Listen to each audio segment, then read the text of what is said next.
So, on Friday, the day we're recording, Arctic Monkeys have released a new album, the 6th album, Tranquility Base Hotel and Casino.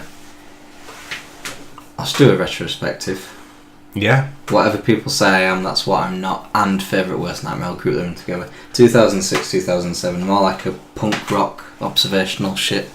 Young like guys. Indie. Sort of harder indie, innit? It was a bit of an antidote at the time because you had shit like Hardfire and all that coming out. I don't mind a bit of Hardfire, but they were a bit... Arctic Monkeys were close to the knuckle, weren't they? Yeah. View from the Afternoon, I Bet You Look Good on Dance Floor, Certain Romance, Brian Storm, Teddy Picker, Fluorescent Adolescence, all fucking really good songs.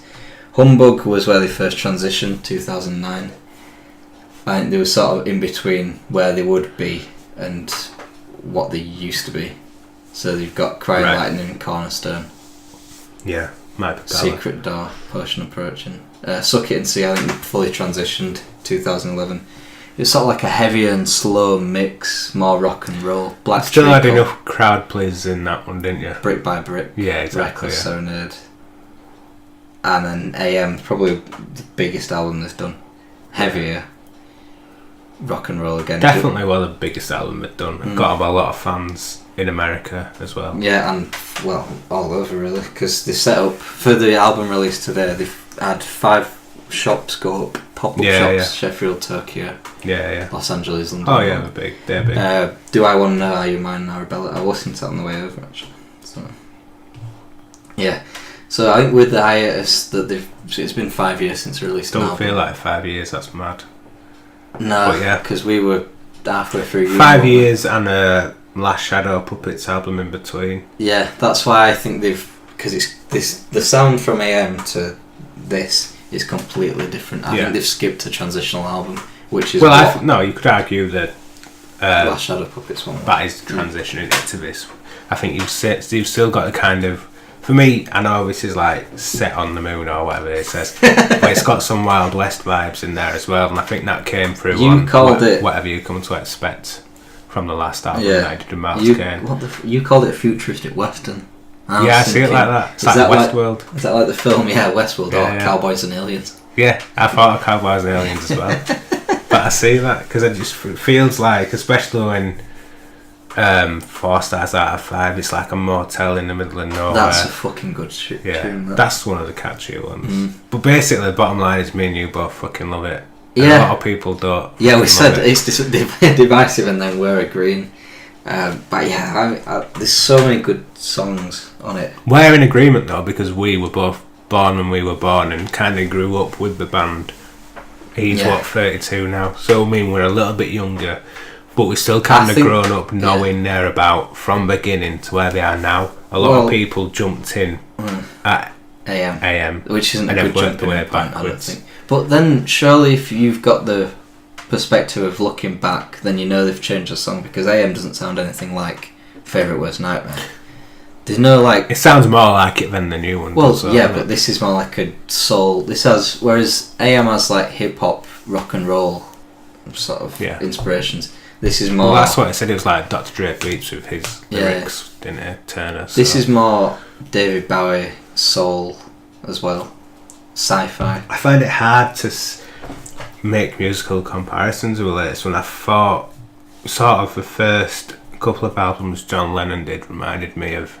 I think lyrically, Alex Turner always tries to be John Lennon. Yeah. Sometimes a bit too much. I don't think. Maybe sometimes in this album. But I feel like John Lennon got quite cutting politically after, definitely, when he left the Beatles and those first couple of albums, when he wasn't really asked about if people loved it or not. And I feel like Alex Turner now don't give a fuck if people love it or not. Well, are they in a position where they don't have to be? Exactly, yeah.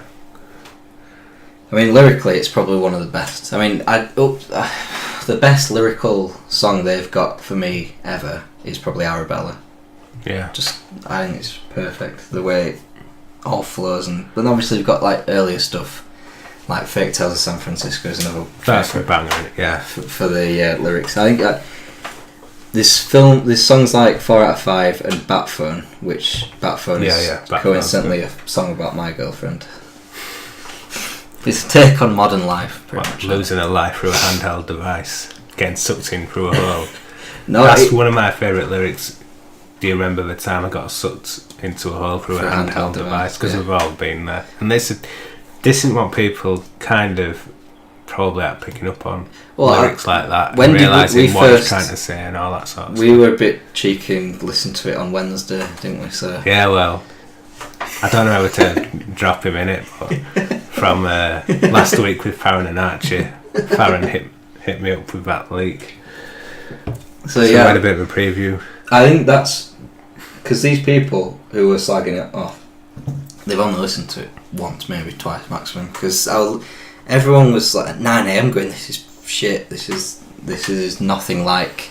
Well, it's not supposed to be like that. Like, a good friend of the show, Jay. Some made people the point. Go on, Jay'd be a good barometer. He made the point that Pigeon Detectives are dead and not releasing any more exciting music. Because they've only had one sound and not evolved, have they? Yeah, exactly. Or what have they ever have? They've had... I can remember one album off them. Arctic Monkeys have done 6, and they've changed... The best bands in the world throughout time. Exactly. The Beatles... as simple as that. Rock to psychedelic rock. You know, you can't... If you did 6 albums... Maybe that is the issue, that, like you say, the Beatles have gone from one type of like pop rock to psychedelic rock, whereas he's now put down the guitar. But there is guitar in this album. There's some little nice guitar. There's less guitar, in there. Like 4 out of 5's got that wouldn't be out of place on AM. The last album. I agree with that actually. But lyrically, I think the best line is "There ain't no limit to the length of the dickheads we can be" from She Looks Like Fun. That's my favourite. That is good. Brit's verdict is... I haven't actually had the chance to listen to this, but you've always had it on, so it's annoying me. Right. So I had it on my laptop for a few days. I've listened to it quite a few times because it's not one of those AM. I think if you picked up and listened to it once, you'd be like, "This is fucking amazing." Oh yeah. Whereas this takes... Pick up and play it at AM. Whereas this takes a bit of time, and I feel people need to give it a bit more time. Like the first time I listened to it, I didn't get any... Like, I think there's 2 or 3 digs at Donald Trump and references in golden trunks. Yeah, the leader of the free world is now wearing golden trunks or something like that, and he's got his own theme tune. Yeah, exactly. So that's the first time we've done anything sort of political, because most of the things that we do are usually sort of about their generation, our generation, going out on a night out and seeing dickheads who, know... could you imagine them still singing songs like "Still Take You Home"? It'd be a bit fucking mental. It'd be sad. That would be sad. And he'd get shit for that as well. Yeah, so he can't do anything. Right, I think what people wanted is 12 more songs from AM, which... But they could have done that, because he said... Could have easily done He said I was suspicious of what I could do with a guitar. Because he knows he picked it up and he'd bang AM Volume 2 out. We could probably do we don't need that. He wanted to do something else. I respect him for that. I like it. Like Stop the World could have easily... That wasn't even on the album. Yeah. And that's probably one of my favourite songs off that. Well, what he said as well is... he was like watching a lot of sci-fi films at the time and reading a lot of sci-fi literature. I can see Blade Runner. And saying, yeah, well, that's in there, isn't it? What do you mean you've never seen Blade Runner? What another great lyric. Yeah.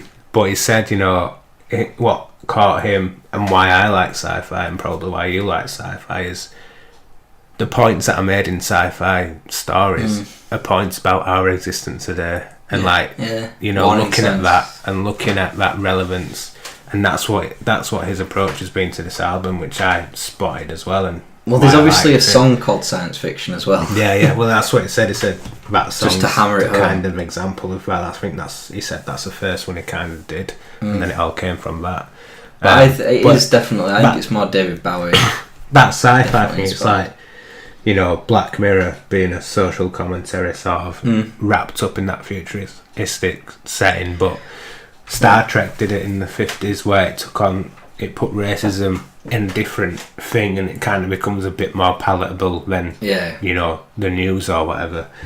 And for me, this is why I like this album, because it's just there's bits in there, there's lyrics in there, and the last song, Ultra Cheese, that's one of my favourites, which is brilliant. Where it says that's we've got pictures of a wall of friends, but I don't even know if we're friends anymore. Because people will show these friendships off on Facebook and stuff, but 5 years later they probably don't speak to the person. That could easily be on Humbug. And then it says after that, I get freaked out by a knock at the door. So it's like real human interaction is dead. It freaks people out. Maybe. Yeah. I don't know. I think there's two reasons why people aren't picking up on it, and it's because you either aren't listening to the lyrics and understanding what he's trying to do, or it's just a generational thing, which I suppose you can't really blame people for. Everyone approaches someone in a different way. People get around to it eventually. Yeah. So. Hopefully. Like, it took me a lot longer than I was expecting to get Suck It and See and Humbug. Yeah. So, I love Suck It and See from the go. Yeah. I think could be my favourite one. Yeah, well, I haven't got Humbug or Suck It and See, but I've got the other three.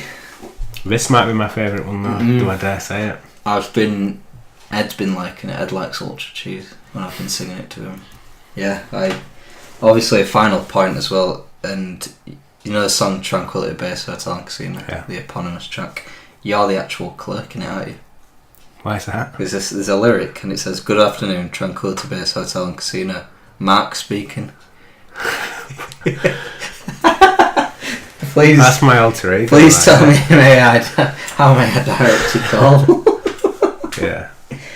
This has been a long episode. That is catchy as well, that song. And 4 out of 5 is catchy. 4 out of 5. I think if you to jump into it and those you are the two. don't if we ever do singles, those will be the two.